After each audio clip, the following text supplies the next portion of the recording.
Aujourd'hui, on va voir la différence entre un fair value gap et de l'imbalance. La façon dont on les voit sur le marché et la façon dont on les trace sont la même chose, mais on ne va pas les trade de la même manière. Dans les deux cas, c'est un déséquilibre de marché. Vous voyez bien que la mèche de la première bougie ne touche pas la mèche de la troisième bougie. On a eu une grosse impulsion qui a créé un déséquilibre et donc un busy. Et cela, peu importe la time frame.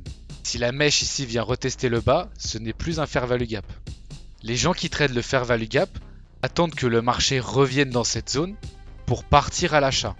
À la différence de l'imbalance, où même si le marché retrace dans le fair value gap, les gens ne vont pas chercher un buy, même si ça part à la hausse. Ils vont attendre que le marché retrace jusqu'à venir clôturer dans cette zone pour ensuite repartir. On va maintenant voir un exemple concret sur le marché de l'euro USD, un trade que j'ai pris. Là je suis en M15, comme vous pouvez le constater, on a un fair value gap ici, puisque la mèche de la première bougie ne touche pas la mèche de la troisième. Sauf que pour moi ce n'est pas une zone optimale. Le fair value gap ça fait que quelques années qu'on l'entend, les imbalances ça a toujours existé.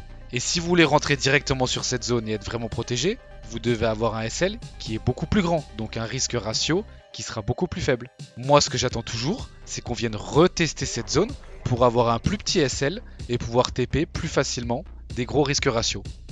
On vient retester avec une belle mèche de rejet, on fait un peu d'inducement et on vient TP.